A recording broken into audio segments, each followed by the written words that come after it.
তো নমস্কার বন্ধুরা, ফুড ব্লগার সোনুর চ্যানেলে আপনাদের সবাইকে স্বাগত।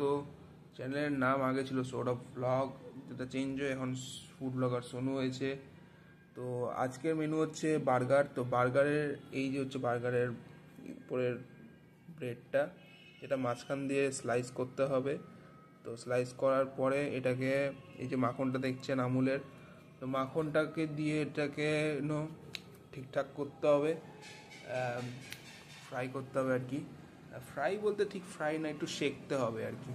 শেখার পরে এই যে এটা হচ্ছে চিকেনটা, ভেতরের বার্গারের ভেতরে যে চিকেনটা থাকে সেই চিকেনটাকে সুন্দর করে বানানো হয়েছে বাড়িতেই। কীভাবে বানানো হয়েছে এটা যদি আপনারা দেখতে চান তাহলে কমেন্ট করবেন, তাহলে আলাদা করে পরে অন্য সময় যদি আবার বানানো হয় তখন বানিয়ে দেবো। তো এই হচ্ছে স্যালাড, আর এটা হচ্ছে ভেতরের ওই সস যেটা থাকে বার্গারের ভেতরে। সসটাও কীভাবে তৈরি হয়েছে সেটা একটা অন্য ভিডিওতে দেখিয়ে দেবো। এটাতে শুধু আমি পরে প্রসেসিংটা দেখাচ্ছি। এই হচ্ছে বিট নুন। তো চলো বার্গারটাকে তৈরি করা যাক। তো এই ব্রেডের মধ্যে মাখনটা লাগিয়ে নেবেন এভাবে।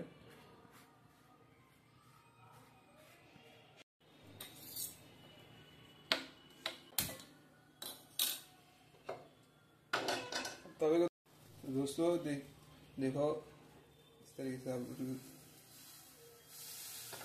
दो ब्रेड को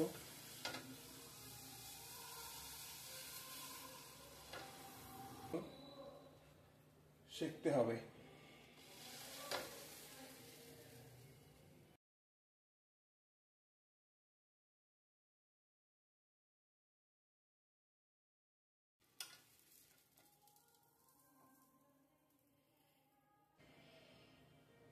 देखिए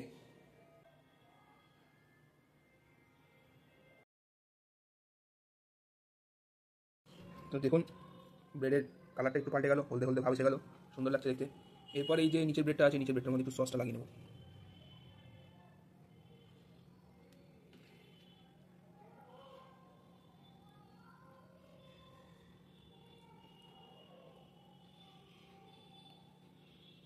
তারপরে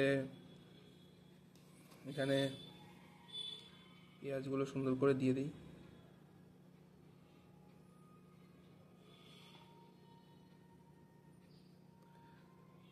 তো দেখুন এইভাবেই করতে হয়। তারপরে আপনি কয়েকটা শসাও দিতে পারেন, তখন কেটেছি যখন দিয়েই দিই। এরপরে আপনি এটা রাখবেন, আর এর উপরে একটু শসা এগুলো একটু দিয়ে,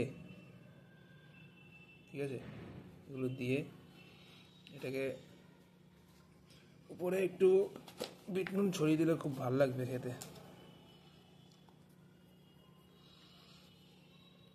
একটু নিচেও দিয়ে দিই। তো এই টমেটোটা আর পেঁয়াজ একটু যত বেশি দেওয়া যায় ততই ভালো। শসাটা একটু নিচেই রাখি।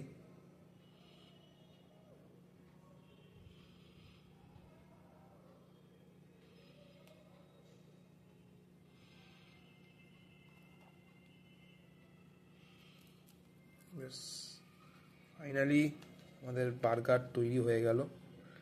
তো আপনারা চাইলে এটার উপরে একটু সসটা দিতে পারেন, বেশি দেওয়ার দরকার নেই।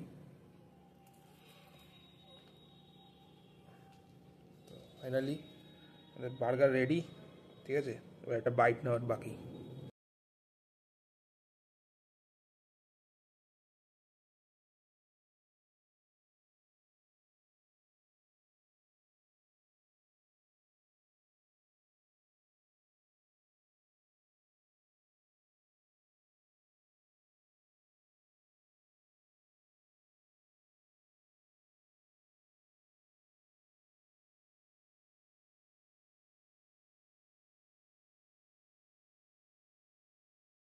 তো দোস্ত, এটা হচ্ছে এখন বার্গারটা, এটা ফার্স্ট বাইট নিচ্ছি আমি।